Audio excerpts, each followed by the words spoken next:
Boa tarde a todos. Vamos dar início à audiência pública do terceiro quadrimestre de 2023. A audiência pública ela tem base legal no artigo 9, inciso 4, da Lei Complementar número 101 de 2000, Lei de Responsabilidade Fiscal. Até o final dos meses de maio, setembro e fevereiro, o Poder Executivo demonstrará e avaliará o cumprimento das metas fiscais de cada quadrimestre, em audiência pública, na comissão referida do inciso 1º do artigo 166 da Constituição, ou equivalente nas casas legislativas estaduais e municipais. Então, agora, vamos demonstrar os valores apresentados, eles se referem aos dados de setembro a dezembro de 2023, compreendendo o terceiro quadrimestre. Vamos falar sobre as receitas. Nós vamos falar sobre as receitas de impostos, taxas e contribuições. De imposto de renda, no terceiro quadrimestre, recebemos R$ 309.095,91. De IPTU, R$ 12.941,38. Vamos dar uma pausa aqui, né? 42 mil a menos no quadrimestre do que a gente esperava em receber de IPTU. ITBI, 51.760. ISS, 122.634,74 recebido no terceiro quadrimestre. Outros impostos, não recebemos nada. E as taxas, 52.145,38. Contribuições de melhoria, também não arrecadamos nada. Então, no terceiro quadrimestre, a nossa expectativa era de 399.785. Foi arrecadado 548.577,41. Ou seja, 148.791 a mais do que se esperava no terceiro quadrimestre de impostos e taxas. Só frisando, né, no slide anterior, o IPTU, né, o ITBI, ISS são recursos que a gente arrecada dentro do município. Então, que nem quem paga os IPTUs, essas coisas, se converte para a população mesmo. Contribuição de iluminação pública. Recebemos no terceiro quadrimestre R$ 84.885,95. Remuneração dos depósitos bancários. Isso daqui é os depósitos, gente, das contas que ficam aplicados aos recursos do município. A gente é obrigado a aplicar e sempre, tipo assim, os recursos, alguns são devolvidos aos estados ou ao governo federal e os que é de recurso livre, os prefeitos utilizam para asfalto ou no que o município está precisando. Então, de remuneração de depósitos bancários, recebemos R$ 173.769,82 no terceiro quadrimestre. Receitas de serviços. Arrecadamos R$ 100. Agora, nós vamos falar sobre as transferências da União, que são as maiores arrecadações do município. De FPM, R$ 5.675.037,88. Frisando aqui também, né, que é a maior arrecadação do município. Todos os municípios pequenos dependem muito do FPM para sobreviver. E a expectativa, né, que o prefeito pensava em arrecadar no terceiro quadrimestre era de 6.140.000. E aí tivemos 5.675.000, arrecadamos 465 mil a menos em 3 meses. ITR, 93.542 foi arrecadado no terceiro quadrimestre. Fundo de petróleo, 145.958,31. Transferências do SUS, 443.339,03. Transferência para assistência social, 59.554. Transferências para o FNDE, para a educação, 153.031,45. Outras transferências da União, 5.693,24. Aqui, a expectativa, né, total do município era de 6.932. Arrecadamos 6.573 no total das transferências da União. Ou seja, 356 mil a menos do que a gente esperava arrecadar dentro desses 3 meses. Agora vamos falar sobre as transferências do Estado. ICMS, 1.078.667,64 foi arrecadado no terceiro quadrimestre. De IPVA, 39.365. Aqui também vamos dar uma frisada, né? Que os carros que são emplacados no município, a arrecadação fica para o município. E a gente tinha uma expectativa de receber 200 mil nesses 3 quadrimestres. Recebemos 39.365. IPI, 11.793,24. CID, 1.567,96. Transferências do Estado para a Saúde, 437.734,83. Outras transferências do Estado, 653.380. Já nas repasses estaduais, a gente arrecadou 417 mil a mais do que se pretendia. Transferências do Fundeb.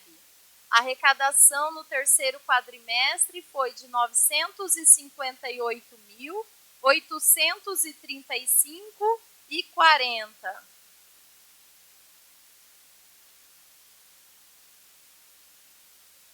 Transferências, esse foi o retorno do Fundeb.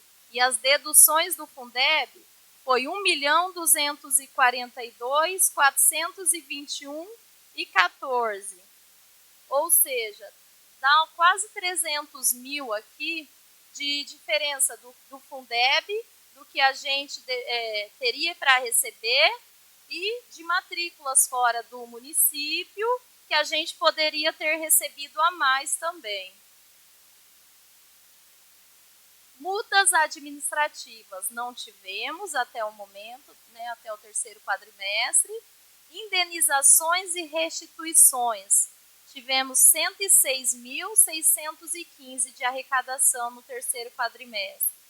Demais receitas correntes, R$ 744.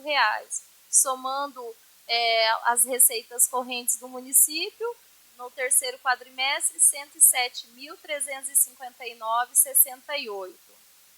Descontos concedidos, né, não obtivemos no momento no terceiro quadrimestre. Alienações de bens, né, que são vendas de veículos, essas coisas, também não tivemos nesse terceiro quadrimestre.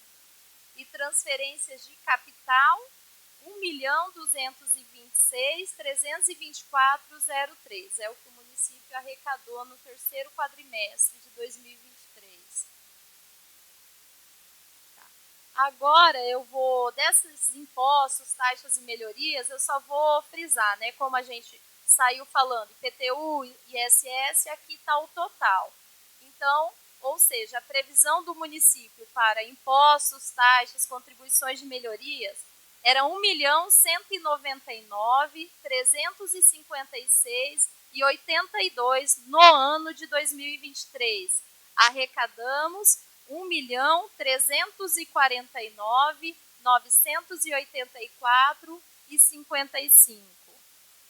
De contribuições, no ano a previsão era de 300.700. Arrecadamos no ano 270.937. De receita patrimonial, 316.050,47 era a previsão. Arrecadamos 545.445,53. Receitas de serviços, a expectativa era de 12.200. Arrecadamos 373,60. Transferências correntes, 29.310.564,70. Arrecadamos 27.132.770,56. Outras receitas correntes, 49.600. Arrecadamos 153.081,49. Deduções do Fundeb, 3.878. Arrecadamos só 3.756. Então, o total de previsão que o município tinha em 2023 seria uma arrecadação de 27.310.471,99. Daí, no exercício de 2023, tivemos um recebimento de 25.696.067,64, ou seja, 1.600.000 a menos do que esperávamos para receber. Já de receita de capital, alienações não teve nada, transferências de capital era 1.821.879, que o município tinha uma previsão de arrecadar. Arrecadamos 3.048.203. Isso daqui, gente, veio bastante emenda final do ano para asfaltar. Como sempre o prefeito está falando, né? A pretensão é asfaltar o município praticamente todo, né? E veio uma arrecadação, até uma das maiores que o município já arrecadou, que foi de 2 milhões, né? Que já está na conta ali para estar fazendo esses asfaltos. Descontos concedidos não tivemos. Então, o total da receita corrente mais a capital, 29.151 era a previsão, arrecadamos, né, 29.393. Agora vamos falar um pouquinho das despesas do município. Com encargos sociais, né, folhas de pagamento. No ano, se previa gastar com a folha de pagamento 13.946. Gastamos 12.442. Com juros e encargos de dívidas, 106.800. No ano, gastamos 83.948. Outras despesas correntes, né, que é para manter o município, tudo isso que a gente precisa para o município estar em funcionamento. A dotação atualizada era de 12.370, gastamos 10.216. Investimentos, 3.355.714 era a dotação prevista na contabilidade. No ano, gastamos 1.362. Aqui é porque vários, nem a gente falou, arrecadação de asfalto, tudo que iniciou, né, já estava tudo com tudo empenhado, mas como não está pago, né, e o total ali de 1 milhão se dá porque só pega o que foi pago e não o que está empenhado. Amortização da dívida, 608 mil. Gastamos 594 mil. Reserva de contingência, né, ficou 1.394. Então, o total da despesa de 30.389.894,26 era o que tínhamos previsto. E foi pago até o momento, né, foi gasto 24.699.692,04. Para a Câmara, para o Poder Legislativo, a gente tinha uma dotação, né, uma previsão de mandar para eles 1.050.000 para manutenção aqui da Câmara. Mandamos 1.050.000.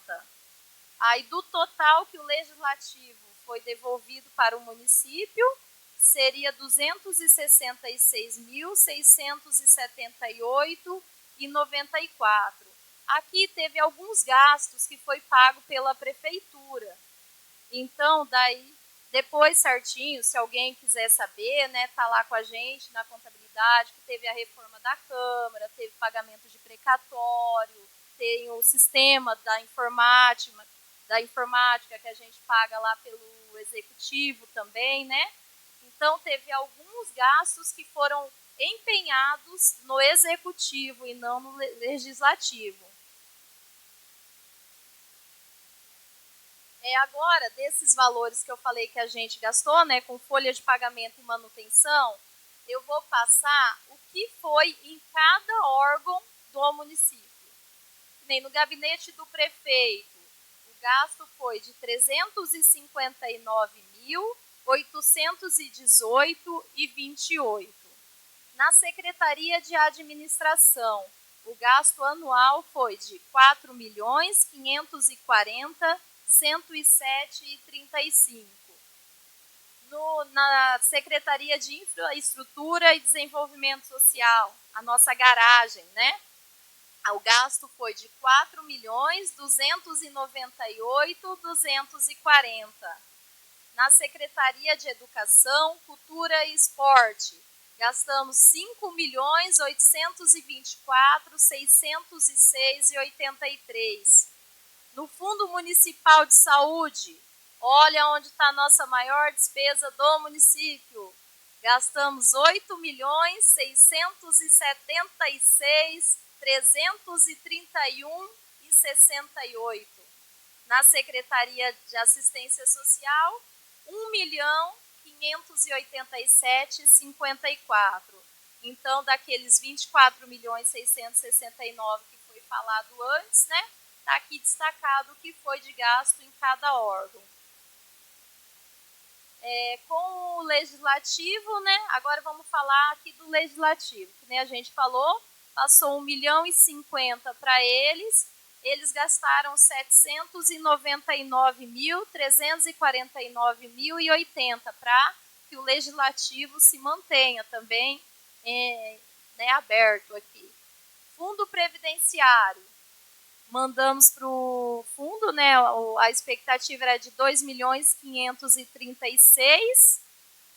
Mandamos 2.565.000. É que como foi feito o parcelamento, né, a gente está se pagando as parcelas do fundo, que como vocês vão ver mais para frente, né, o endividamento do fundo foi para a dívida ativa. E aí a gente parcelou em 60 meses e está pagando essas parcelas do fundo, não somente o que é o valor mensal, né, do fundo. Agora, disponibilidades. O que o município tem em contas no banco em 31/12/2023. Bancos, contas, movimentos são recursos livres. 1.160.576,22. No Fundo Municipal de Saúde, 2.907.108,21. Na Educação, 706.187. Convênios, 2.318.414. Assistência Social, 469.355. outros recursos vinculados, 813.930. Um total no banco de 8.375.571,09. Gente, só quero dar uma frisada aqui, né? Que esses recursos, muitas vezes falam, nossa, não se faz alguma coisa com dinheiro em conta. Mas não é assim. Esse recurso, geralmente, que nem 31/12, é a folha de pagamento que pagou o valor líquido, não pagou o restante. São emendas carimbadas que se encontram em cada lugar, que nem na saúde, são mais equipamentos, não pode retirar, né? O que vem para cada lugar não pode ser tirado e nem comprado outra coisa. Tem que ser o que veio o recurso naquele momento, que nem na educação. Nós tínhamos a Lei Paulo Gustavo, vários outros recursos que está para ser gasto esse ano. A escola de tempo integral, que nem a secretária está relembrando aqui. Então, são recursos que eles vieram para alguma coisa que a gente não pode desviar para outra coisa. Metas fiscais. Dívidas do município. Que nem eu falei antes, o fundo de previdência nosso, de dívidas anteriores, a gente parcelou a dívida e jogou para a dívida ativa do município. Essa dívida se encontrava em 12.502.320,29. Com a Comafem também, que são dos exercícios 2015, 17, 18, 19, temos uma dívida de 23.088,76. Com a Sanepar também, de exercícios anteriores, 380.390,97. Então, a dívida fundada do município hoje é de 12.905.802. A dívida flutuante do município, a dívida, né, a pagar de 2023, ficou com 719 mil. Aqui é que nem a gente tinha comentado. Eu até fiz um cálculo ali, né? Eu tirei tudo que era, que nem o nosso parquinho que já estava empenhado, os asfaltos que já estavam empenhados. A dívida do município mesmo em 2023 ficou com 74 mil. E de restos anteriores a pagar, ficou de 49.309,07, totalizando um valor de 768.468,67. Os índices legais do município. Gente, na educação, eu quero deixar isso aqui bem frisado, se a secretária está aqui também, se ela quiser, né, dar uma explicação também, o que aconteceu? Nosso índice com a educação, ele estava em 28%. Como eu falei para vocês, a gente parcelou o fundo. E a educação, ela também tinha dívida de mais de 1 milhão no fundo de previdência. Na hora que parcelamos o fundo, a dívida não é mais da educação, a dívida não é mais da saúde, a dívida passa a ser do administrativo. Portanto, o índice que estava em 28 milhões, na hora que a contabilidade fechou em dezembro, ela caiu para 26%. O índice que estava em 28% caiu para 20%. Todo mundo sabe que é por lei, o município tem que atingir 25% na educação. O mínimo, né? Isso. Então, o que acontece? Quando o município não atinge dentro do ano, o prefeito tem até março do ano seguinte para cumprir esses 25%, né? E depois, dentro do ano 2024, ele vai ter que gastar mais 25% com a educação.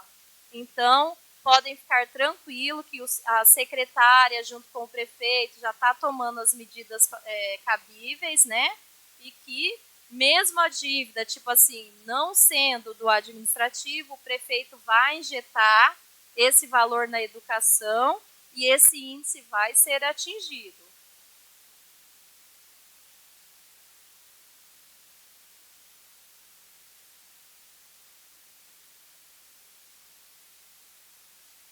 Gi, só colocando assim, faz uma explicação do porquê esses restos a pagar também entra, né, para atingir o nosso índice, que é uma coisa assim que eu não entendo, mas e eu acredito que eles também ficam com a dúvida. Existe uma regra, né, do porquê. Isso, Desculpa, gente, é que para mim é tão normal, né, quando se fala nessa parte contábil, a parte de índice, e a Val já tinha me pedido isso para frisar e eu já tinha esquecido. Porque a Val só veio entender o porquê caiu o nosso índice na hora que eu expliquei que o índice ele é pego pelo valor empenhado. Como todos sabem, a dívida existia, ela estava empenhada. Só que tirou os empenhos, a gente cancelou eles e lançamos tudo no administrativo. Então, o índice com educação, ele não é pelo valor pago, que nem, né, muita gente entende, tem que gastar, tem que ser pago. Não, ele é pelo valor empenhado e o fundo só estava empenhado, né, com a dívida para pagar. Sim, deu para entender, né, gente? Porque assim, quando a gente vê esse índice, é uma bomba para a gente, porque 2023 foi um ano muito difícil. Foi um ano que o Fundeb perdeu mais dinheiro, a gente passou uma grande dificuldade para manter a folha de pagamento e todo mês estava estourado esse índice. Todo mês, né, a gente ficava com a mão na cabeça para saber como ia pagar a folha. E aí, de repente, novembro e dezembro, o índice cai lá embaixo, né? Então, assim, a gente fica assim triste porque não atingiu, eu fico, porque eu gostaria de estar já livre, sem precisar se preocupar agora até março para atingir, mas assim, o que me assim anima é que foi por uma boa causa. Foi a questão de salvar o nosso fundo, né? Porque esse parcelamento a gente precisava fazer até por conta do que a gente tinha, né, de problemas no fundo. Então, acredita sim, vai ser difícil para a administração manter, pagar, porque é uma dívida a mais, né? Mas era necessária. E aí, né, em contrapartida, também acabou atingindo o índice da educação. Mas aí, como a Gi colocou, nós vamos fazer o possível, né? E o impossível para atingir esse índice até 31 de março. Era isso que eu queria colocar. Obrigada, Val. E a Val fez um simulado ali, mais ou menos. O índice chegava a 29, alguma coisa, se não tivesse estornado esse 1 milhão. Então, gente, só frisando, né, que não foi falta da Valdirene, assim como todo mundo sabe, a gente doou apostila, foi tênis, bolsa, né, uniformes, tivemos muito, tipo assim, investimentos, na verdade, na educação, não foi falta de planejamento, e sim para melhorar o município, parcelar nosso fundo, tivemos esse contratempo, mas que vai ser resolvido também.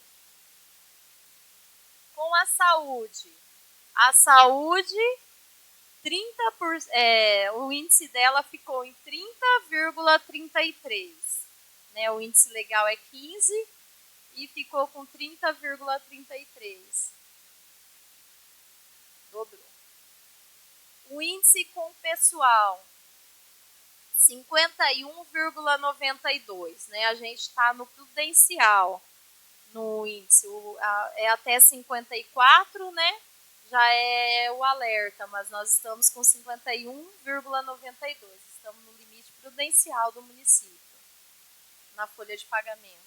Então, só um breve relatório, né?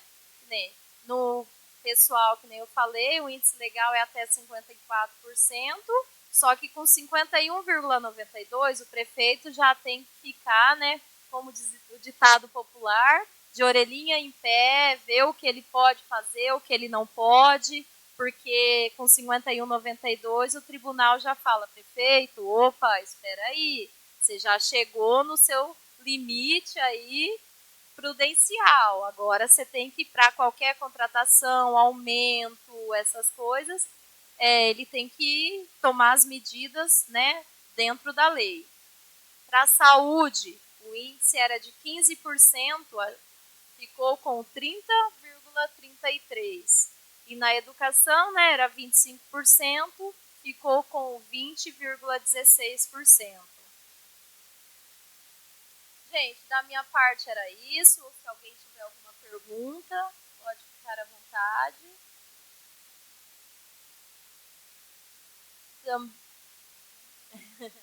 Também, ó, qualquer dúvida, todo mundo que precisar, né, olhar qualquer documento, temos o portal da transparência que está ali a qualquer hora, a qualquer momento.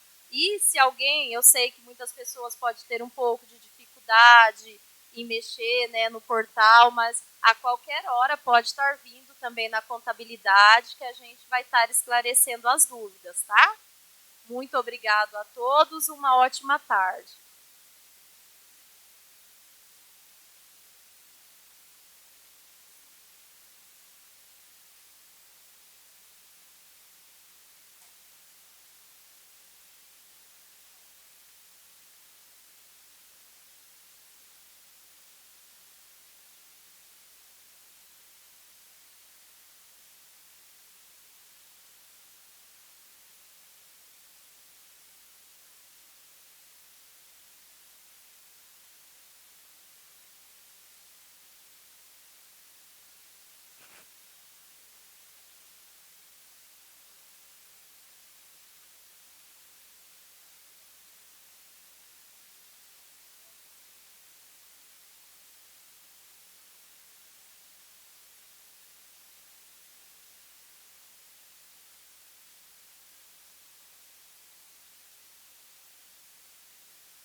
Bom, pessoal, boa tarde a todos.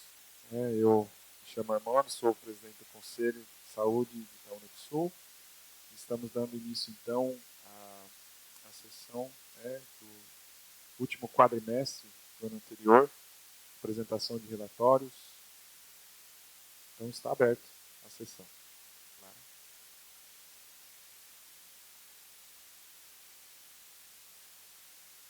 Não? Então, Paula.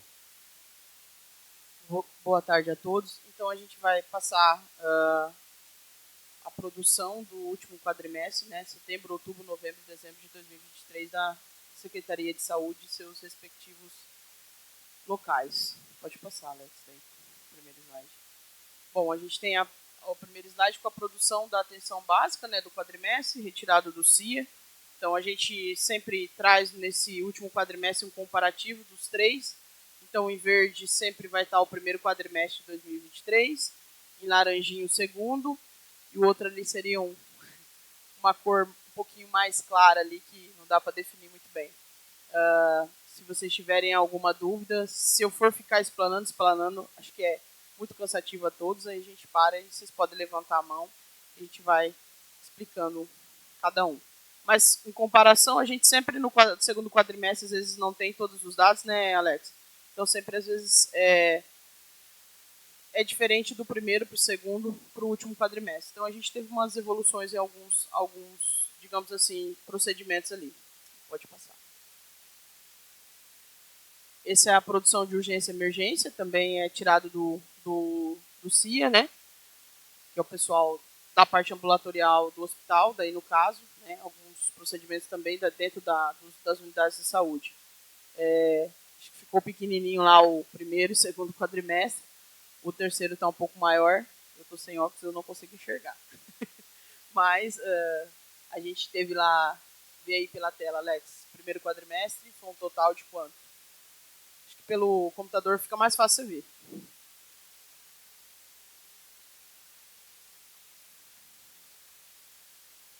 Isso. E nesse a gente tem um total de 628, né?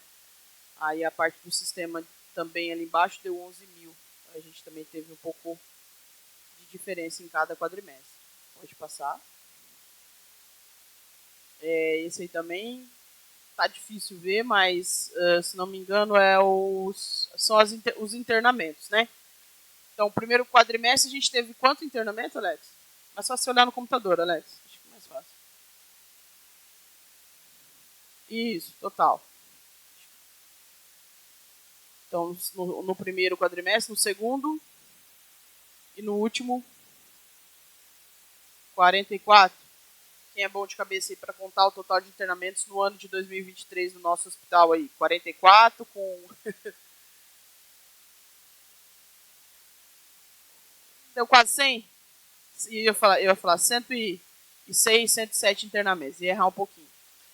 Se a gente for chamar a atenção, sempre os maiores internamentos são das questões do aparelho circulatório, né? E depois os do aparelho respiratório aí. É o que mais a gente tem de internamento, certo? Dados da epidemiologia daí. Aí nós temos o total de mortalidade, então são os óbitos. Primeiro quadrimestre a gente teve 25.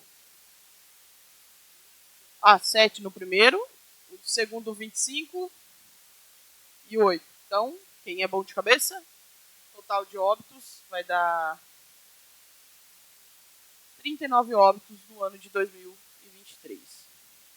Se a gente for de novo chamar a atenção, os índices que mais ainda, digamos assim, levam a óbito os nossos itaunenses são as doenças do aparelho circulatório e respiratório, né? Infelizmente. Pode continuar, Alex. Aí, continuando com os dados da epidemiologia, nós temos o primeiro ali, que são os nascimentos. Está um pouquinho maior. Acho que eu tenho que fazer tudo desse tamanho agora. Fica mais fácil para a gente enxergar. Então, o primeiro quadrimestre, 19 nascidos. O segundo, 13. E foi diminuindo. 19 para 13 para 12. Então, nasceu quantos itaunenses em 2023? 12 com 19 com 13. Então, nascemos mais do que morremos, ainda bem, né? E não internamos tantos assim. Então, se a gente for levar em consideração, nós estamos aí dentro dos índices digamos assim, os parâmetros do nosso Paraná e Brasil. Apesar de que, recentemente, né, a gente teve um curso sobre os cuidados da questão de reciclagem do pré-natal, porque a nossa regional de saúde, infelizmente, é uma das regionais hoje que tem maior índice de óbito infantil. Se a gente for olhar, a gente teve um óbito infantil no ano de 2023. Infelizmente, era um óbito que não tinha como evitar, né? A mãe tinha já problemas, né, crônicos, então era uma gravidez complicada desde o início. A criança nasceu com prematuridade extrema, a gente falou no primeiro quadrimestre, mas só esse índice, esse umzinho que a gente teve em 2023, representa 22,20%. Então, sobe o nosso índice lá em cima, porque a nossa população é de 3.500 e poucos, né, oficialmente pelo IBGE. Pode passar, Alex. Mais alguns dados da epidemiologia, esses são os agravos de dengue. Então, a gente teve no primeiro quadrimestre passado 258, no segundo 113 notificados, desses daí nós tivemos 130 casos confirmados, 68, e nesse quadrimestre, no último agora, a gente teve bem pouco, né? Deu um total só de 5 aí, e um confirmado no caso aí. Já, depois se vocês quiserem saber um pouco mais como tá, depois o Abner pode estar explanando para vocês, já que o Johnny não está por aqui hoje. Lembrando que é do quadrimestre anterior, né? Aí nós temos os dados também do SINAM de notificações de todas as doenças de agravos compulsórios. Então nós tivemos intoxicações exógenas. O maior que nós tivemos foi de atendimento antirrábico, que foram 9. Eu chamo a atenção de vocês para a violência interpessoal que a gente chama, ou autoprovocada. Foi uma das coisas que a gente sempre teve, como animais peçonhentos também, e acidentes de trabalho grave, né, e de biológico. Foram os que mais, digamos assim, tiveram destaque no ano de 2023. Então, para vocês terem ideia, tudo bem que nós tivemos uma só nesse último quadrimestre, mas chegamos a ter notificação de violência 10, 2, 1, atendimento antirrábico, né, que seriam as mordidas de cachorro, gato, né, e depois nós temos lá os ataques, né, no caso acidentes com animais peçonhentos também. 1, 8, 6, entra aí os escorpiões, entra as vespas, né, abelhas e assim por diante. Pode passar, Alex. Só volta ali. E tivemos um caso também de tuberculose no ano de 2023, que está em tratamento já, está próximo de finalizar, se Deus quiser vai ir para a cura também. Então a gente também tem que estar alerta para algumas outras doenças que são antigas, como varicela também, nós tivemos um caso em 2023. E toxoplasmose também. Esses são os dados de Covid, lembrando que são também destaque dos quadrimestres anteriores. Tivemos no primeiro 75 notificados, 17 confirmados. No segundo, 55, 3 confirmados. E eu chamo a atenção de vocês nesse último quadrimestre. Tivemos 49, dos 49, 32 foram positivos e descartados foram 17.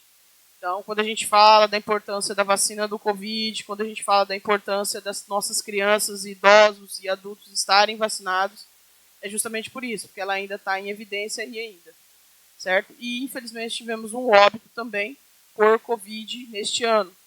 O paciente tinha várias complicações respiratórias, mas, infelizmente, o que ajudou a complicar ainda mais, né, Abner, o problema e evoluir para óbito, foi a Covid, ok?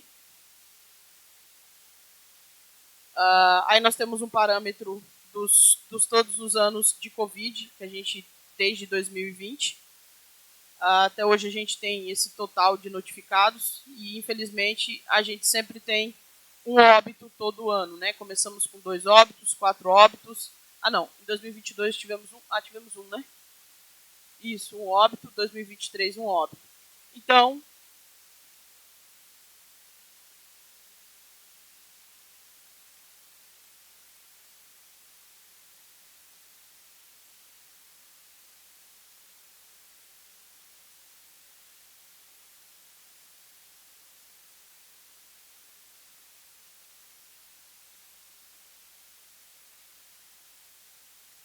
Eu volto a falar da questão das vacinas. Eu sei que sempre foi complicado essa questão da vacina.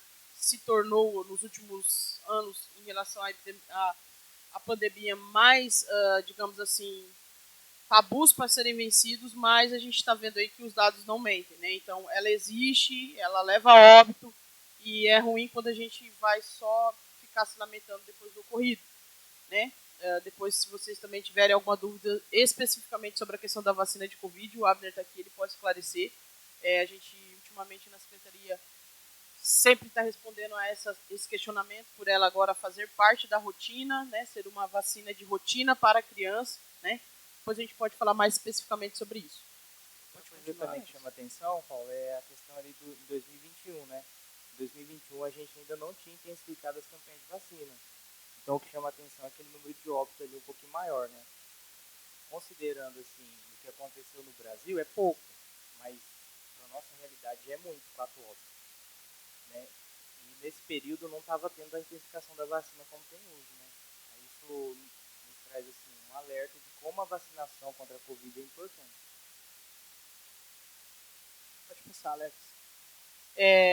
Aí são os dados da epidemiologia da vacinação, são os dados, a gente não trouxe as vacinações de Covid e as outras campanhas, porque a gente trouxe nos quadrimestres anteriores, tá? Mas a partir do primeiro quadrimestre ali, que temos a campanha de influenza, a intensificação, como a gente falou, da Covid como rotina também, provavelmente ela vai entrar aí nessas vacinas daqui alguns meses. Então nós temos a polio, temos os dados nossos ali. Ah, Paula, mas parece ser pouquinho. Lembrando que esse esquema vacinal são das crianças com a idade de 2 aninhos, né? Menor de 2 aninhos. Beleza? Essa é a produção das unidades básicas de saúde, das equipes de estratégia de saúde da família.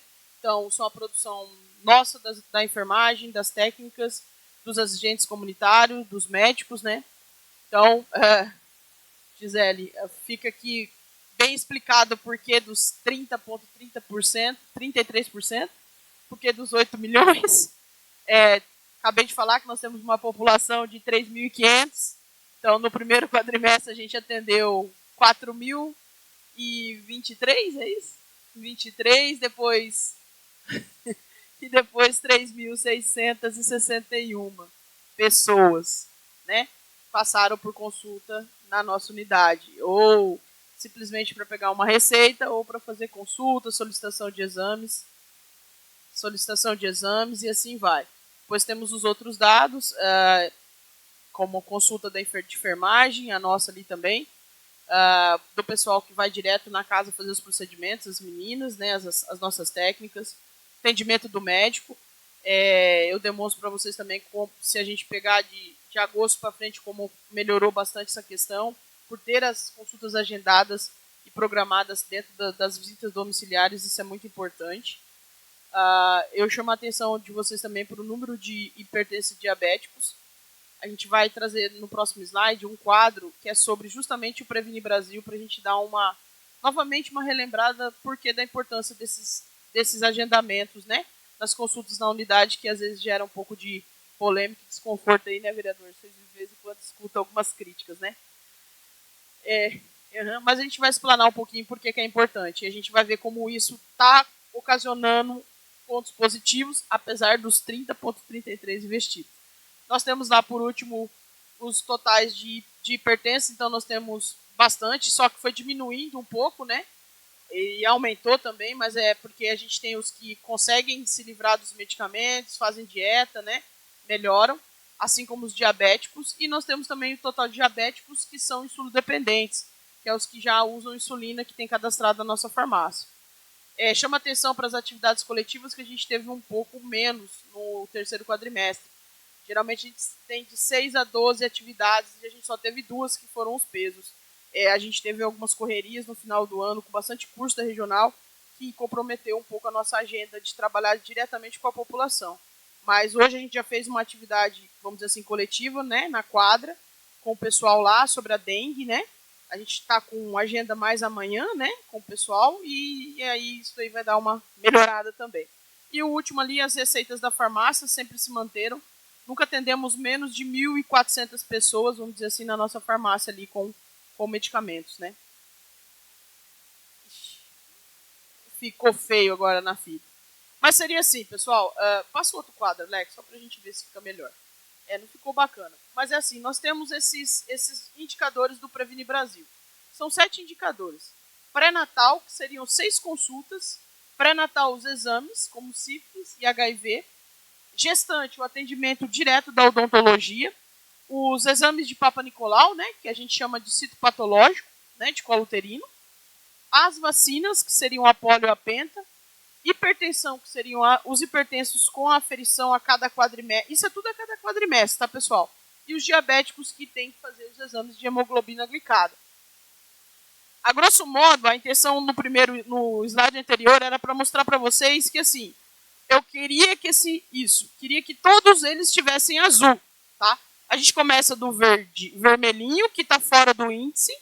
Aí o laranjinha a gente está subindo no índice, o verdinho a gente está melhorando e o azul é quando a gente chega no ápice da exigência do governo federal. Pode passar o outro, Alex. Então, para vocês verem ali, né? O que está tudo vermelho? Está o citopatológico de colo uterino, né? Que são as nossas mulheres na faixa etária de 25, né? No caso 24 a 64 anos. Então, por exemplo, infelizmente nós temos ainda um tabu em relação a isso. A gente tem e oferece o exame Papa Nicolau todas as semanas. Toda quarta-feira a gente faz a coleta. Ah, Paulo, mas por que tem que ser as quartas? A gente usa a quarta-feira porque na quinta-feira vai para a hemodiálise. Aí a gente tem um carro que fica disponível para levar esse material coletado para chegar lá em tempo hábil, para aquela mulher não precisar recoletar, porque daí a gente já faz isso. Então, para nós, viavelmente, fica mais tranquilo as quartas.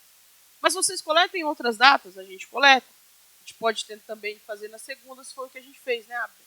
O ano passado e o ano retrasado, vocês vão ver que melhorou um pouquinho, 2022 e 2023. A gente saiu do índice de 4, a gente subiu para 10. E assim, no próximo slide vocês vão ver que a gente melhorou.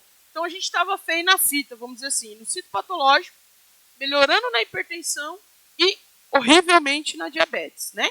Por quê? Porque a diabetes, para ele dizer que você está assistindo, fazendo o tratamento, o trabalho correto, preventivo, de avaliação para o diabético, tem que fazer o exame de hemoglobina glicada a cada 3 meses ou 4 meses, conforme a gente vai avaliando o paciente, né? E daí tem a questão também da função renal, que não é exigido, mas se tiver o exame de hemoglobina glicada, já é possível. Então isso reflete, viu, Gi, na nossa demanda de exames que devem ter aumentado bastante. Para você avaliar um hipertenso diabético, você tem que ter exames específicos da função renal, hemoglobina glicada, hemograma, e isso demanda custo financeiro, infelizmente, né? Então, eu queria só chamar a atenção para vocês nisso. A gente estava feio no ano de 2022 nessa aí, que a gente começou a mudar. Pode passar o slide, Alex? Quando a gente fez o atendimento programado, a gente já viu uma melhora ali, né? Principalmente, que eu falei para vocês, nos diabéticos. A gente saiu do vermelhinho no primeiro quadrimestre, pulou para o laranjinha e já temos um verdinho ali no quadrimestre. Por que tem 2? São as 2 unidades, tá? Ele faz um abatimento das 2 unidades. Eu não quis trazer esse ANIS 2 ou a PSF, porque a gente aqui não tem competição. Até porque no final, isso tudo representa o município, tá? Representa o município. Então, o que a gente quer? Que esteja igual o pré-natal ali, ó. Tudo bonitinho. Tivemos um zerinho ali nas gestantes, mas acho que a Lara, depois, se quiser falar alguma coisa sobre isso, em relação a um PSS, para chamar a odontologia, para voltar às atividades de saúde bucal, principalmente em relação às nossas gestantes e crianças também. Lógico, para a população inteira, mas esses daí são 2 pontos importantes. O citopatológico, que eu falei, a gente começou com 4, pulamos para 10, e dos 10, no último quadrimestre, nós subimos para 15 e para 13. O que a gente fez? Abriu horários alternativos. Então, fizemos coletas, né, Abner? Nas segundas-feiras, à noite, depois das 5 até as 7. Né? Só que para a gente ter essa demanda estendida e fazer isso, a gente precisa que as mulheres façam essa adesão. Né? A gente abriu o dia de sábado também, como a gente faz quando temos o Outubro Rosa, a gente também ofereceu. Então, os ACS fizeram um trabalho nas casas. A gente permitiu que elas escolhessem quarta, segunda e sábado, o dia que ficasse melhor para ela. Ainda falta chegar, porque a gente tem que chegar no índice de 40% nas duas unidades. Mas acho que subir de 4 para 15, 17 e 13, acho que já foi uma evolução bacana. Mas ainda não está o ideal. Como a gente viu ali, a gente melhorou em relação às vacinas, melhoramos em relação ao hipertenso. E eu chamo a atenção que é justamente os atendimentos programados. Porque quando o médico ele tem a demanda programada, ele sabe que vai vir só hipertenso diabético, ele foca naquilo, ele tem muitos papéis para preencher dentro do sistema, dentro do prontuário médico. Né? Isso daí a gente já vê reflexo com as nossas gestantes. Por exemplo, hoje é o dia de atender oficialmente a gestante, né? Última quarta-feira do mês. O Abner, que tem um pouquinho a mais, já está atendendo desde terça, né? Então, terça-feira já foi dedicado para gestantes, lá na unidade do Abner. Quarta, hoje é a minha. Ah, Paula, mas não vai atender ninguém, só gestantes? Não, a gente sempre atende as demais pessoas. Só que o que acontece? Muitas vezes a gente demora um pouco mais. A gestante é essa, demora de 15 a 20 minutos. Então, às vezes, o paciente não quer esperar um pouquinho, porque é o dia dela, né? Então, por isso que a gente tem as demandas espontâneas durante toda a semana, durante a semana de manhã. Então, de manhã, das 7 até as 10h40, a gente tem demanda espontânea para a população. Então, vocês viram que ninguém, quando fala, não fui atendido no posto, vocês viram que a gente atendeu mais do que o município tem de habitantes. E eu quis trazer esse quadro só por conta disso, para vocês verem essa evolução, para vocês verem como é importante essa demanda programada. Se vocês tiverem alguma dúvida, a gente está aqui para falar também. Pode passar, Alex. Depois nós temos os dados da vigilância sanitária do Johnny, né? Aí seria mais específico dele, mas são os dados apresentados. Acho que no segundo quadrimestre ele não conseguiu obter os dados, então a gente ficou sem informação. E ele não repassou agora, mas no terceiro quadrimestre ele trouxe os dados dele. Mas são os índices, até na ação que a gente estava fazendo na escola, perguntei para ele enquanto que estava o nosso índice de Aedes, ele falou que é cerca de em torno de 1,8, né? E disso daí a gente pode pôr o dobro. Então a gente está com um índice de Aedes circulante no município mais ou menos em torno de 3%. E 1% não é o que a gente realmente tem, mas ele fala que sempre pode pôr dobradinho aí. Então, mas tem município que está pior que nós? Tem, mas a gente tem que cuidar da nossa casa do mesmo jeito, né? Pode passar. Aí os outros índices dele também, da parte de atendimento em campo, das inspeções que eles fazem. Pode passar, Alex. E depois nós temos os dados que a Gisele já apresentou, né? A gente tem daí específico da parte dos números, vamos dizer assim, financeiros nossos. Eu sempre coloco os quadrimestres anteriores para a gente ver essa evolução, eu acho bacana isso. E tá lá o nosso 30,33. Para vocês verem, no primeiro quadrimestre foi 28. E depois? Então. E depois, 30. Tem uma baixadinha, Gia, lá. Pode.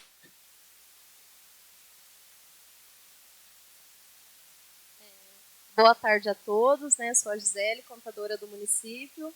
Né, a Paulette falou aqui, abaixou para 30, né, era 33, veio para 30. Quem acompanhou a audiência anterior viu que o fundo foi parcelado. Parcelamos o fundo em 60 meses, no qual tanto educação como saúde tinha dívida do fundo. Quando se parcela, a dívida passa a ser do administrativo. Então, o índice, tanto da saúde como da educação, ele é pego por empenhos. Né? Estava empenhado, estava liquidado, faltava a saúde, a educação, pagar.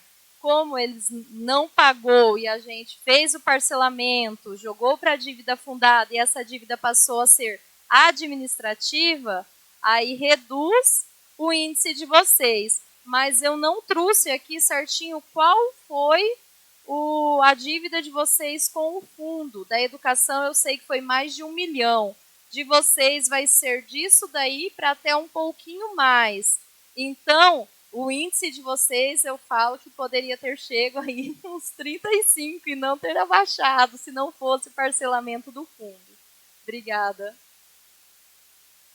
Pessoal, então seria isso. Se alguém tiver alguma dúvida, quiser colocar alguma coisa, pontuar sobre a vacina. A Lara também, se quiser falar alguma coisa, se apresentar, que é a primeira prestação de contas, a apreciação de conta dela. Estamos aí à discussão. Vereador.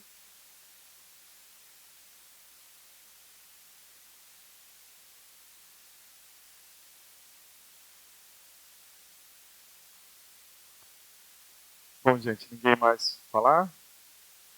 Então, nós damos por encerrado a prestação de contas, né, do quadrimestre anterior. Uma boa tarde a todos.